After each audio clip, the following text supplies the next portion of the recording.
En plena Segunda Guerra Mundial, los científicos más brillantes de Alemania se apresuraron a crear un arsenal de nuevas y aterradoras armas de destrucción masiva. Una aeronave transatlántica indetectable denominada Pájaro de Plata. Un letal rayo invisible propio de la ciencia ficción. Cohetes, platillos voladores, incluso una bomba atómica. 70 años después, los archivos secretos de los nazis revelan los proyectos de estas y muchas otras armas tan asombrosas como devastadoras. Son el resultado de una misión desesperada: aterrorizar a los Estados Unidos y a sus aliados, ganar la guerra y dominar el mundo durante 1000 años.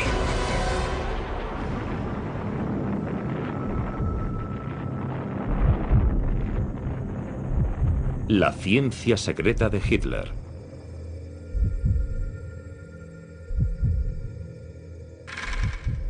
Abril de 1945. La Segunda Guerra Mundial ha terminado y el Tercer Reich ha vencido.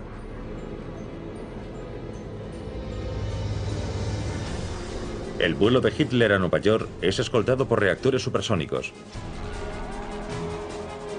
y saludado con celebraciones de la victoria alemana como las vividas en la Francia ocupada.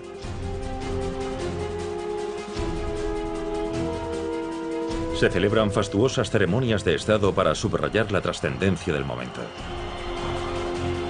Hace el saludo nazi desde la Estatua de la Libertad. Nueva York está en ruinas. Solo queda en pie lo suficiente para celebrar un desfile de la victoria por Wall Street.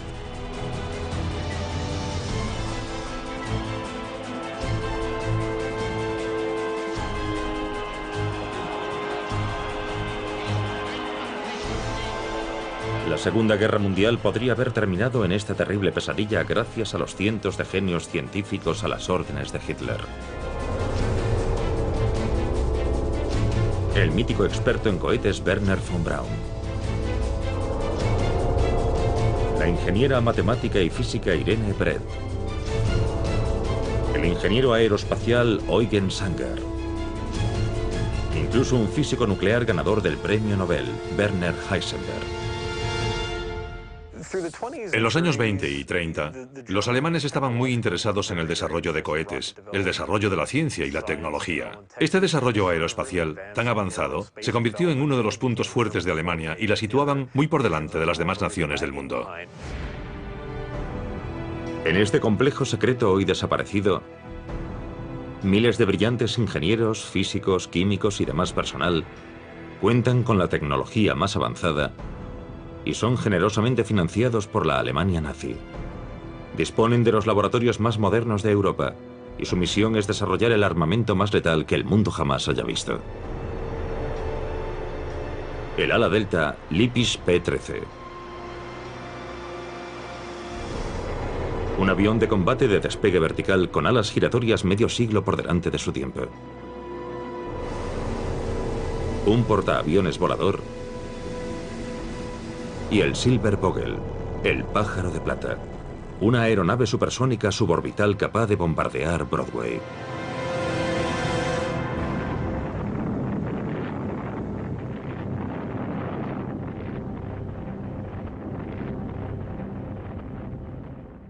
Podrían haber arrasado los Estados Unidos, hundido sus bombarderos en el océano o arrojado varias toneladas de bombas sobre Nueva York. Sin duda carecíamos de defensas antiaéreas capaces de detener un ataque así. El Pájaro de Plata nunca salió de la mesa de proyectos, pero hoy no podemos sino preguntarnos ¿cómo consiguieron los científicos alemanes situarse a alta distancia de sus enemigos? ¿En qué principios científicos se basaban esas máquinas? ¿Cuán cerca estuvo Adolf Hitler de la victoria gracias a los geniales científicos que trabajaron para los nazis?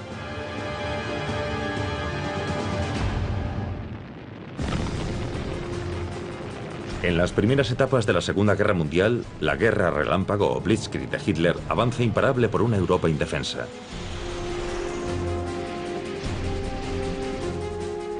Alemania fue la primera nación moderna en apostar tan firmemente por la ciencia y la tecnología como la vía más rápida para llegar a dominar el mundo.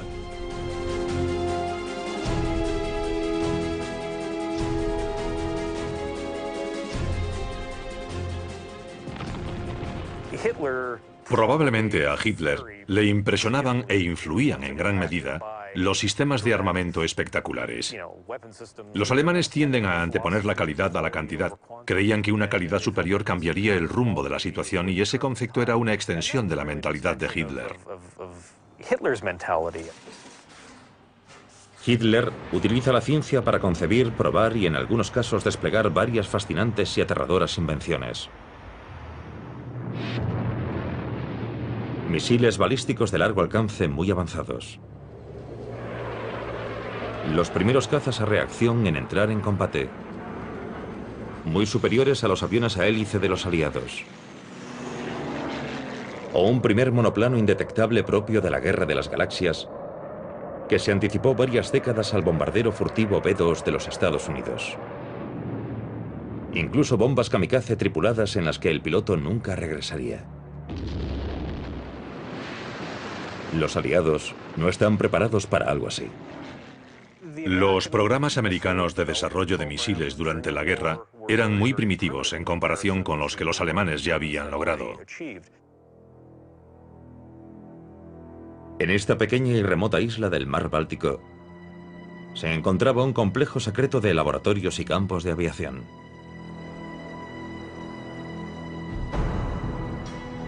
Aquí los científicos nazis probaron el primer misil de crucero de la historia. Y solo era una más de las asombrosas armas que se desarrollaban en el superlaboratorio del Báltico.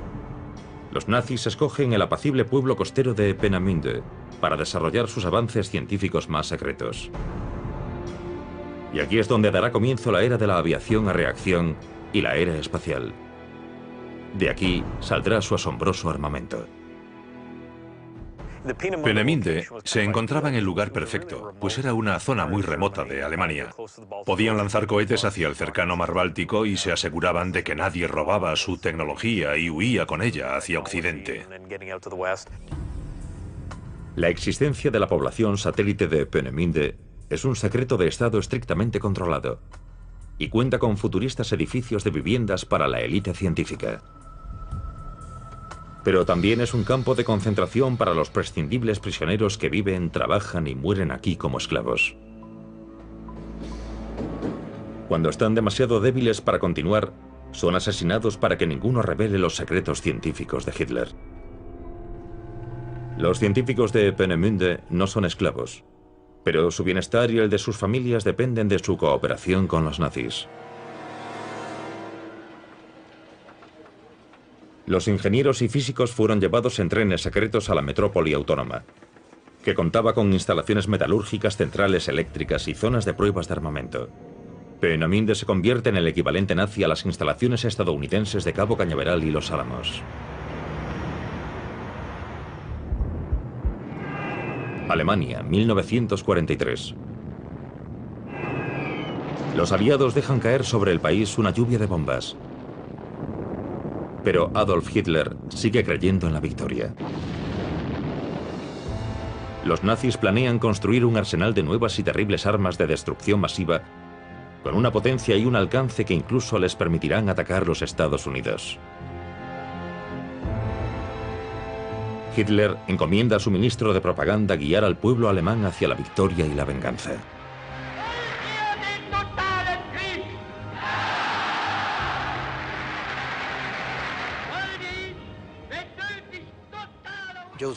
Joseph Goebbels les pone los nombres de Represalia 1 y Represalia 2.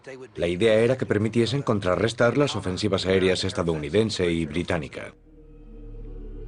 El Represalia 1, o V1, es un revolucionario pulsorreactor propulsado con combustible líquido capaz de volar a 580 km por hora en piloto automático. El V1 entra en acción tras ser lanzado desde una rampa o desde una aeronave en vuelo. Un sofisticado sistema de retroalimentación lo guía hacia su objetivo mediante un girocompás. Al V1 también se lo conoce como bomba zumbadora, Butzbomb, por el intenso ruido emitido por su motor a reacción. Un odómetro controla la distancia preprogramada a la que el V1, según su diseño, debe caer en picado. Pero en sus primeros vuelos, la caída en picado corta el flujo de combustible y apaga el motor. Su repentino silencio se convierte en el aviso de un impacto inminente. Of the 8,000 bombs launched, 2,300 penetrated British defenses, most of them falling in the London vicinity.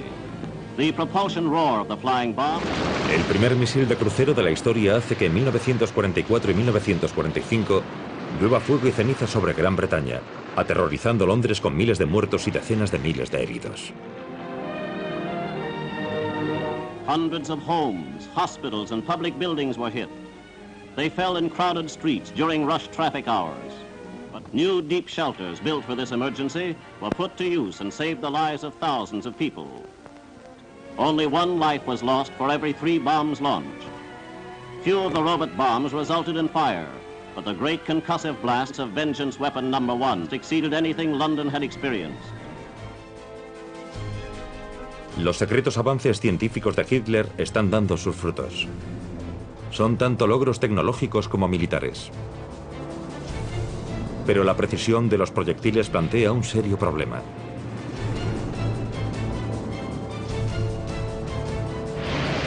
Para atacar y destruir bases aliadas con tropas y convoyes, alguien tendría que pilotar la bomba. Mientras Hitler promete a la nación que sus cohetes cambiarán el curso de la guerra, sus ingenieros añaden un asiento para un piloto y unos rudimentarios controles al V-1. Nace así el Reichenberg, el avión kamikaze alemán. Se construyeron cientos de unidades, pero ninguna llegó a entrar en combate. Eran difíciles de pilotar. Un piloto habría aumentado ligeramente su eficacia, pero ni su velocidad, ni su alcance, ni su resistencia, ni su capacidad para alcanzar el objetivo lo convertían en un arma esencial para ganar la guerra.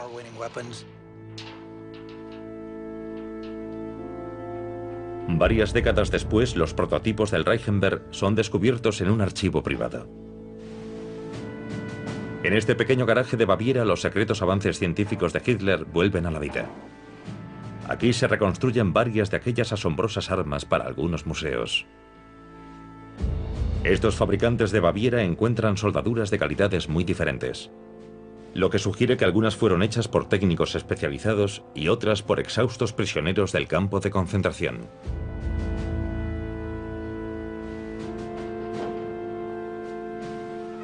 Esta reliquia restaurada todavía puede volar. Solo falta un voluntario que la pilote.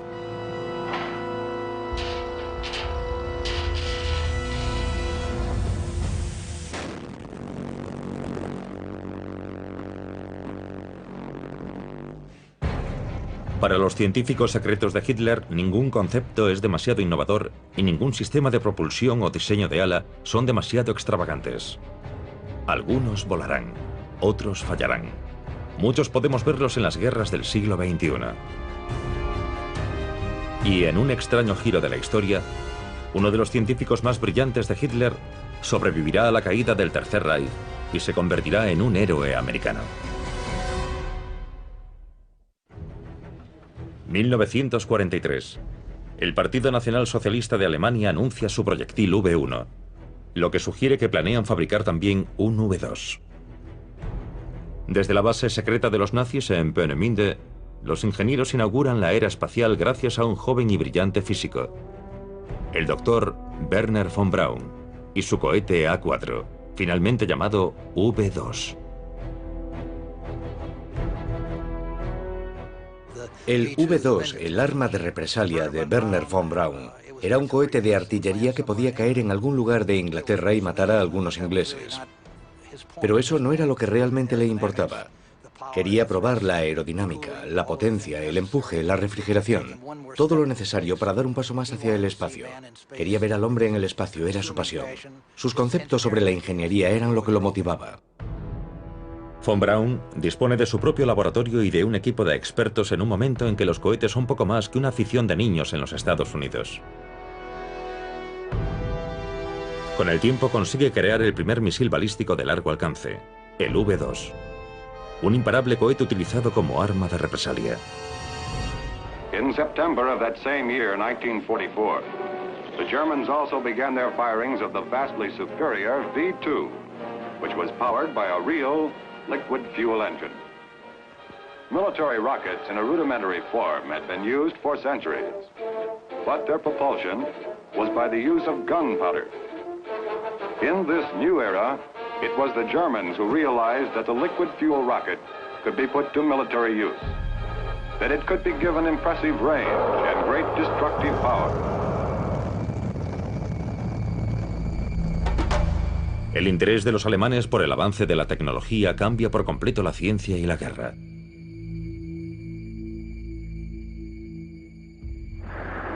They not only took a toll of more than 9,000 casualties, they also had a devastating psychological effect.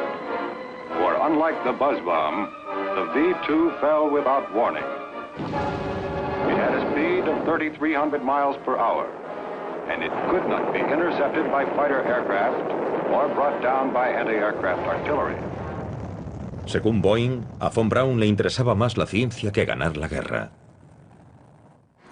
Lo único que le importaba era solucionar problemas de aerodinámica, de control, de combustión, todos los elementos inherentes a un misil balístico, pero no como un arma, sino como un medio para llegar al espacio. Pero desafiar al Führer no es una opción para ningún científico alemán. Y tampoco lo era sugerir defenderse. Los alemanes no lograron desarrollar una faceta que al final decidiría el resultado de la guerra, la tecnología defensiva. Contrariar a los nazis equivalía a tener problemas, así que no se podían producir armas que pareciesen demasiado defensivas porque eso podría indicar que estaban perdiendo la guerra.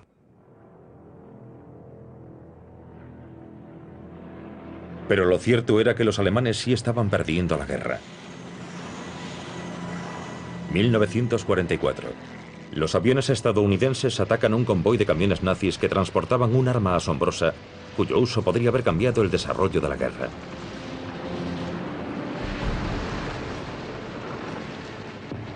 El Typhoon, o Tifón, el primer misil defensivo tierra-aire de la historia, fue diseñado por los nazis para intentar derribar más bombarderos aliados.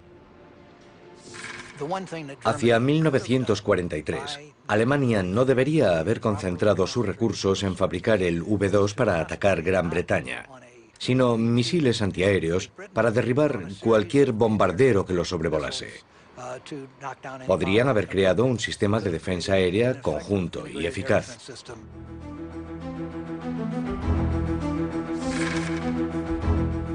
Las primeras pruebas del Typhoon se llevaron a cabo en la Estación 4 de Peenemünde en 1944. Es revolucionario y económico. Un sencillo tubo de acero de unos 180 centímetros de largo que contiene una mezcla de ácido nítrico y combustible sintético. Y que puede recorrer más de 9 kilómetros en solo 14 segundos. Planean fabricar más de 1 millón en 1945. Pero no se llevó a cabo. Estaba claramente fuera de sus posibilidades. Creían firmemente que habían ganado la guerra o estaban demasiado centrados en que la guerra durase cuanto más tiempo mejor para mantenerse en el poder el mayor tiempo posible. Nunca concentraron sus recursos ni permitieron a las personas que podrían llevar esos planes a cabo reunirse y hacerlo.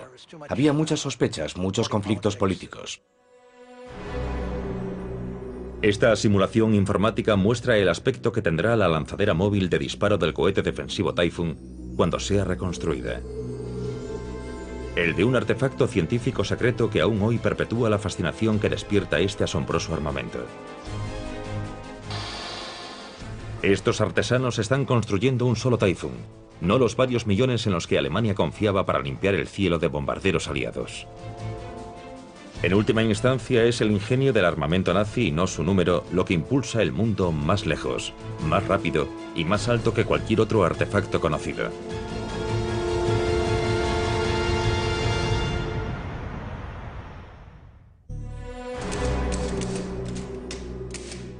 Los archivos secretos de los nazis desvelan máquinas de guerra tan futuristas que resulta difícil creer que fuesen concebidas en la época de nuestros abuelos.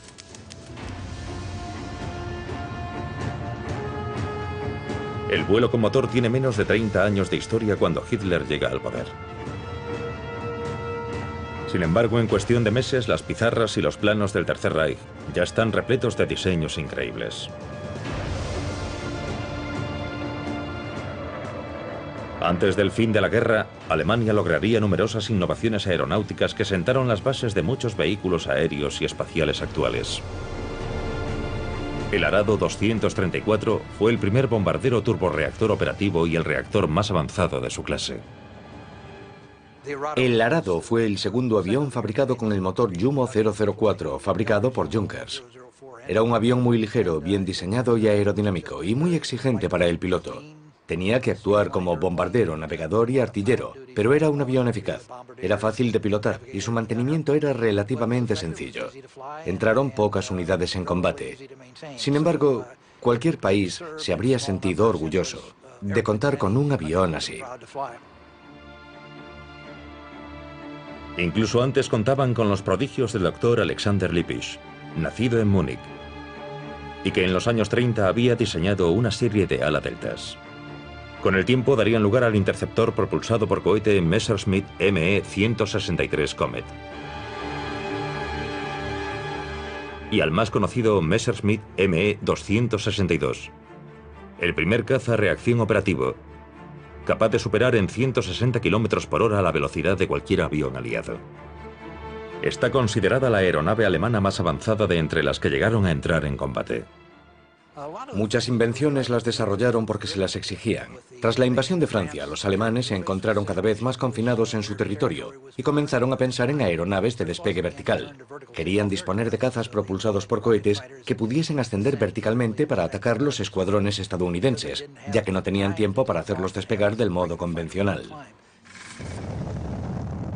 Por ese motivo, los proyectos de los nazis incluyen el reactor rotatorio Focke-Wulf. Cuenta con cohetes de combustible líquido en las puntas de sus 3 alas giratorias y está diseñado para despegar verticalmente y después volar como un avión. Pero según se cree, el arma de despegue vertical más asombrosa de todas está oculta en los hangares secretos de Peenemünde. Un ovni nazi.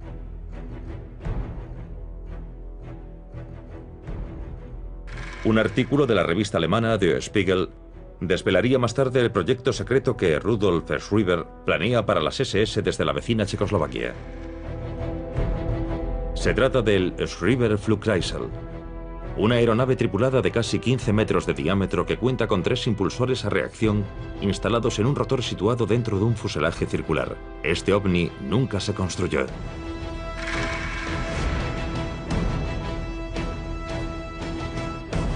Pero aparecen nuevos indicios de un platillo volante en los bosques y arroyos alpinos de un castillo de la Alta Austria.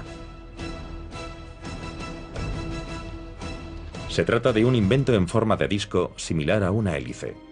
Utiliza los principios de la transformación de la materia y el flujo de energía para crear un motor que en vez de combustible funciona gracias a la turbulencia natural creada por un torbellino de agua o aire.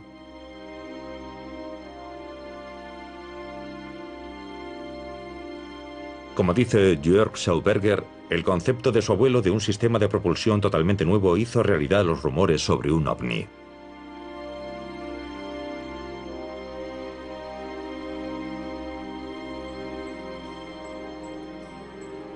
A principios de 1930, Victor Schauberger estudia la capacidad de los peces de nadar contracorriente. Inspirado por este fenómeno natural, inventa un motor silencioso propulsado por vacío para generar un empuje sin combustión. Un revolucionario componente que tirase de los aviones en vez de impulsarlos desde atrás. Lo llama Repulsin. El Repulsin, o Repulsine en Alemania, pretendía ser una especie de cámara de reacción que lograse transmitir movimiento gracias a las moléculas que eran absorbidas hacia su interior. Incluso hoy, el austríaco sería un adelantado a su tiempo. En plena Segunda Guerra Mundial, su invento está a la altura del ansia de Hitler de poseer un arsenal asombroso. Contra su voluntad, Victor Schauberger es forzado a trabajar en el corazón mismo de la ciencia nazi, en un laboratorio de armamento con mano de obra esclava.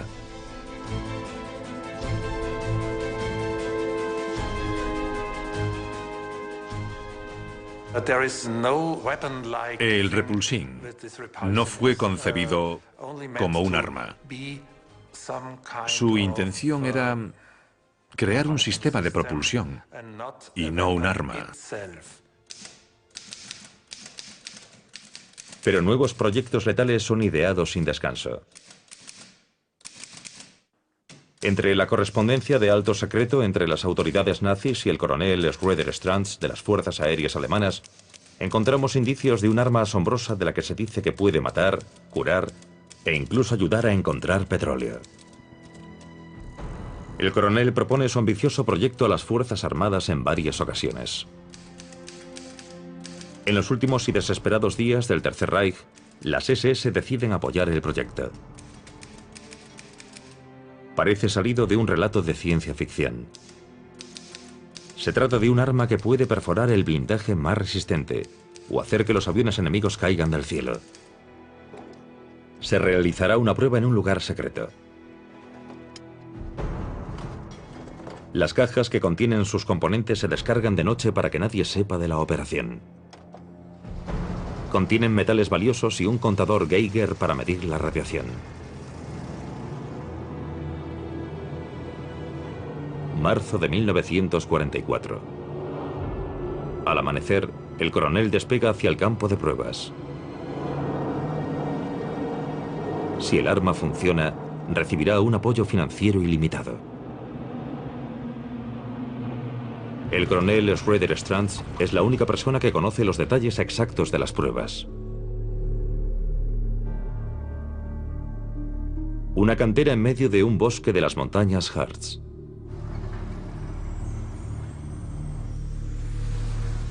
Los documentos secretos no revelan qué aspecto tiene, solo que su extremo frontal, similar a un cañón, dispara un rayo invisible. El coronel Schroeder Stranz ha inventado un haz de rayos X. Utilizando los conocimientos técnicos disponibles en ese momento, podría haber tenido este aspecto. A pesar de la escasez causada por la guerra, los científicos nazis siguen teniendo acceso a metales valiosos e instrumentos de medición muy escasos en ese momento.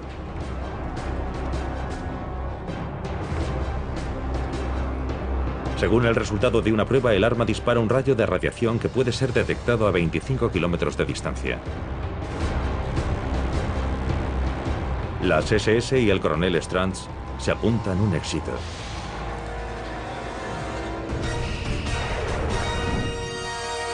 Pero entonces, misteriosamente, el archivo se cierra. La unidad especial es desmantelada en octubre de 1944. Y hasta hoy no se ha encontrado ninguna explicación para ello. La ciencia de Hitler, envuelta en el secreto, desafía las fronteras entre la realidad y la ficción. Pero el Führer tiene claro cuál es su gran reto, el más desesperado y decisivo. ¿Quién sería el primero en construir una bomba atómica?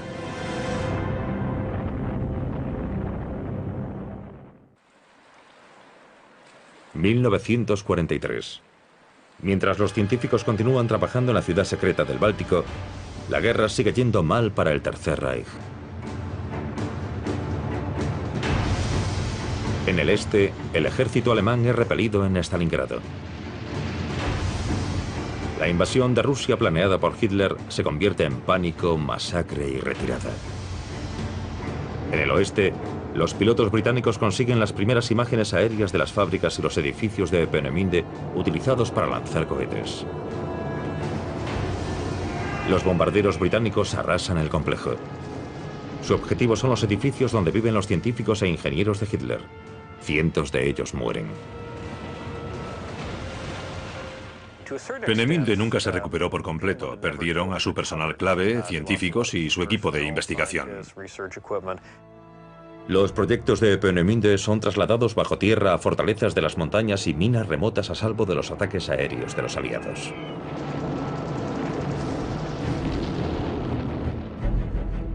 Stuttgart, Alemania, 1944. Los nazis proyectan el arma definitiva para ganar la guerra, una bomba atómica. Un equipo de científicos alemanes intenta desvelar los secretos de la fisión nuclear para producir energía eléctrica. Mientras tanto, los físicos de Los Álamos, Nuevo México, se enfrentan al mismo reto utilizando el uranio radiactivo del oeste americano para fabricar la primera arma nuclear de la historia.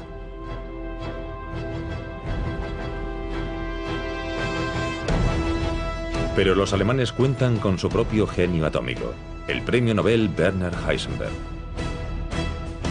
quien con su equipo se hacen llamar el Club del Uranio. Pero el ejército alemán tiene otros planes para ellos.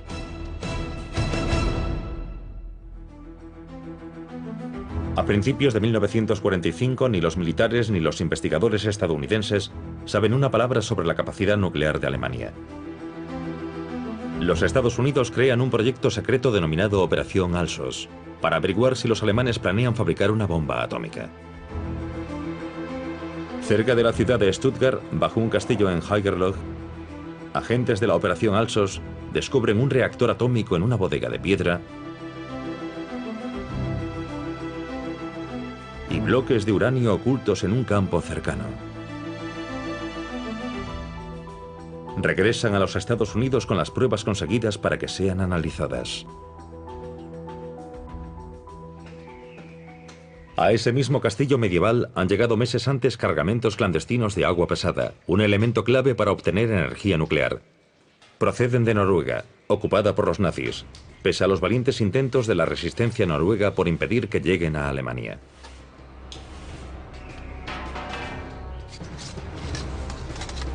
Un código secreto revela la cantidad de deuterio que contiene cada barril transportado. El deuterio, un isótopo del hidrógeno, hace que el agua sea aproximadamente un 10% más pesada.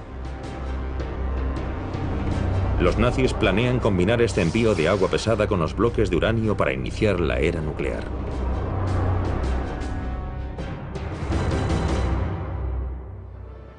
Detrás del apoyo de Hitler para alcanzar ciertos logros científicos, desde las aeronaves indetectables a la energía nuclear, se esconde el sueño nazi de un Reich mundial.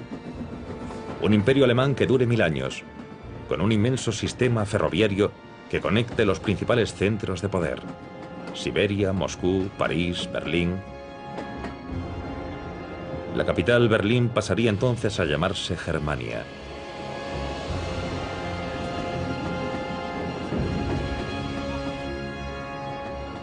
La tecnológica pieza central de un nuevo orden mundial.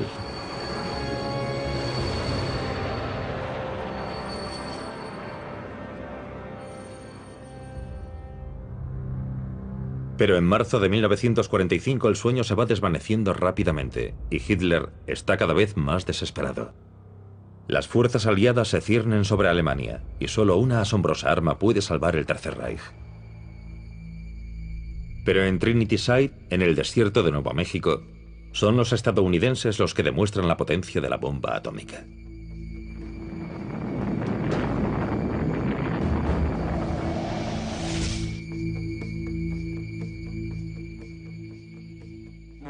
A medida que se acercaba el final de la guerra, lo que más interesaba a los aliados era lo cerca que estaban los alemanes de fabricar la bomba atómica. ¿Hasta dónde habían llegado? Esa era la gran pregunta. Y decidieron reunir en Farm Call, cerca de Cambridge, a los 10 principales científicos atómicos. Sus conclusiones fueron: 1. Era evidente que los alemanes no tenían una bomba atómica. Y 2. Que no tenían la menor idea sobre el funcionamiento de la bomba atómica. Pero ¿qué fue de las asombrosas armas que los nazis sí construyeron? ¿Dónde podemos encontrarlas hoy?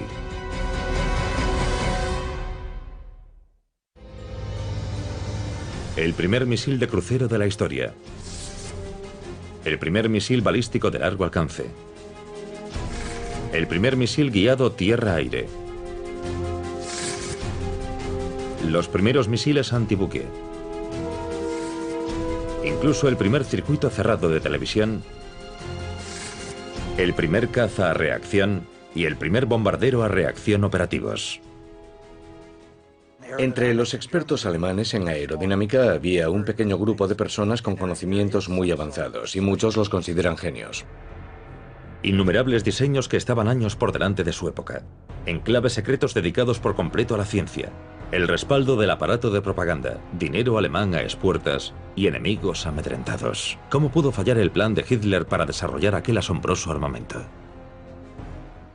En Alemania prácticamente todo es secreto. Cualquier estudio científico es secreto. Eso hizo más daño a los alemanes que a nosotros. Tenían un sistema de seguridad muy restringido y eso impidió el intercambio de conocimientos propio de una buena comunidad científica. Se volcaron en realizar sus sueños, pero no contaban con los recursos adecuados. Quienes debían tomar decisiones sobre esos recursos no sabían nada de los proyectos, y en el escalafón más alto Hitler tomaba las decisiones sobre muchos asuntos de los que solo tenía una información parcial. Ese secretismo controlado ralentizó de un modo devastador la producción en tiempos de guerra. Los alemanes lograron producir alrededor de 1.300 Me-262, de los cuales 300 llegaron a entrar en combate. En ese momento, nosotros estábamos transportando a Alemania 1.000 bombarderos y 1.000 cazas cada día. El Tercer Reich respalda cientos de invenciones letales, pero para llegar a producirlas y ganar la guerra, tendría que dar prioridad a algunas de esas armas y fabricar varios miles de unidades de cada una. Afortunadamente carecían de los métodos de producción, la gestión y los materiales necesarios. Si Alemania se hubiese centrado en su defensa, escogido de forma más estratégica su munición y aumentado en gran medida la producción de unas armas determinadas, el resultado de la guerra podría haber sido muy diferente. Eso habría dificultado enormemente la invasión de 1944. Probablemente habríamos tenido que aplazarla hasta 1945. E incluso es posible que la guerra hubiese terminado con la primera bomba atómica cayendo sobre Alemania en lugar de Japón.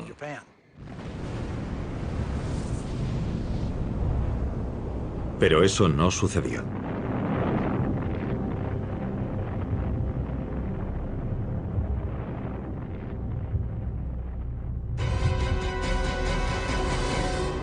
...1945... Finalmente el sueño nazi es destruido por las bombas aliadas.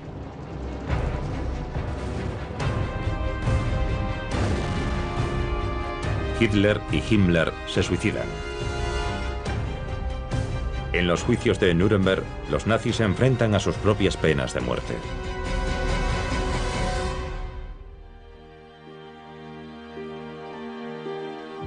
El mundo entero descubre los indescriptibles horrores de los campos de concentración y el alcance de los siniestros sueños de dominación de Hitler.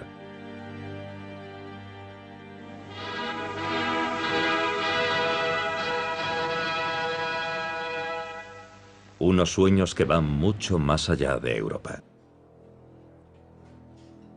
Los ataques contra los Estados Unidos se remontan a 1939. En este ingenioso noticiario alemán, los nazis concentran abundante fuego aéreo de largo alcance contra los Estados Unidos como parte del proyecto America Bomber.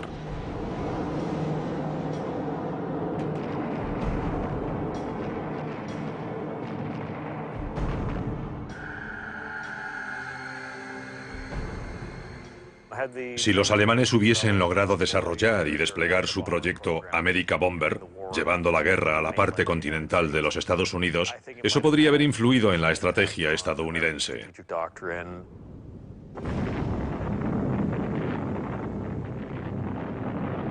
Sobre todo si hubiesen empleado proyectiles nucleares.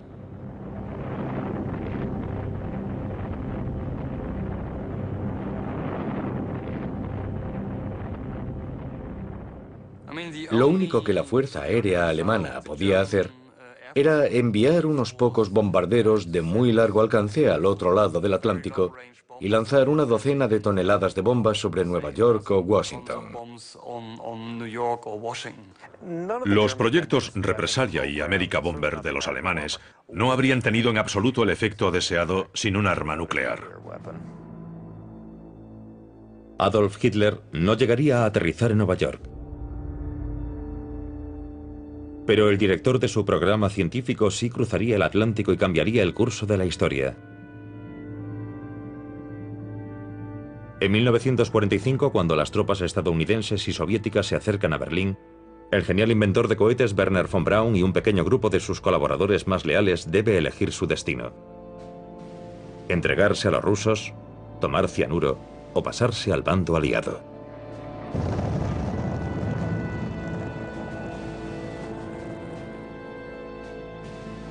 Eligen ir a los Estados Unidos y von Braun es puesto de inmediato al mando del incipiente programa de misiles del país.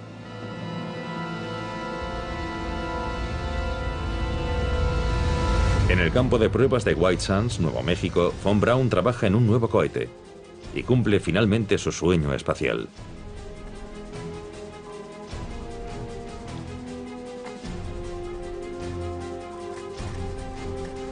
Tras escapar de las sombras de Peenemünde, el creador del mortal V2 pasa el resto de su vida sirviendo lealmente a su nuevo país. Gracias a von Braun, los Estados Unidos ganan la carrera espacial y llevan al hombre hasta la Luna.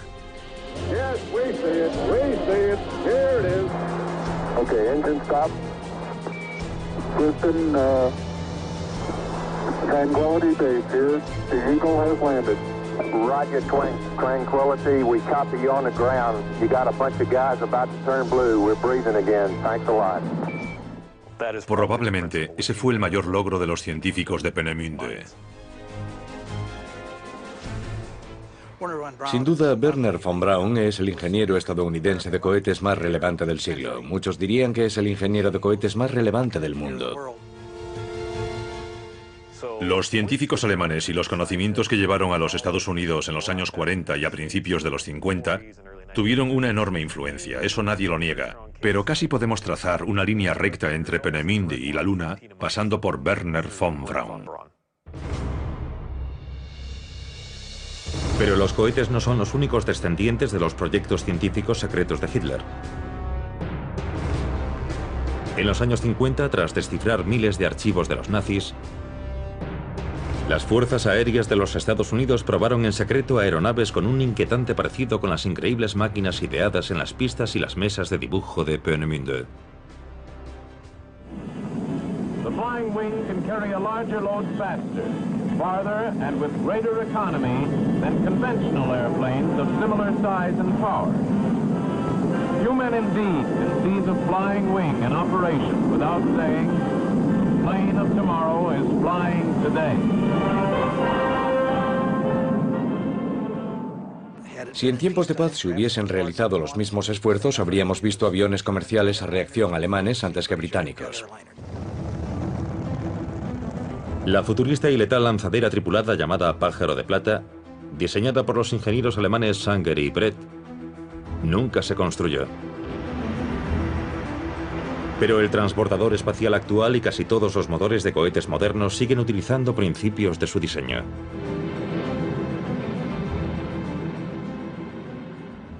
Si analizamos el trabajo de von Braun con el cohete V2 y el tipo de combustibles que utilizó en él, vemos que esos motores fueron utilizados posteriormente en los Estados Unidos por Bell y otros fabricantes.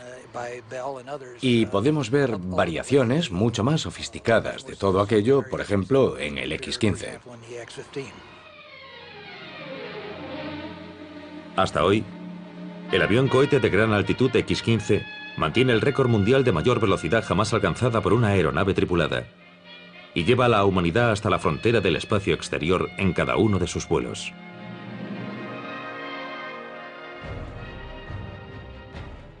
No hay la menor duda de que, en esa época, Alemania contó con algunos de los mejores diseñadores de armamento del mundo. Los que fallaron fueron sus líderes, si es que Hitler creyó realmente que esos científicos podían desarrollar un arma nuclear. Incluso sin energía atómica, los nazis alcanzaron logros científicos sin precedentes. Todo en nombre de la guerra.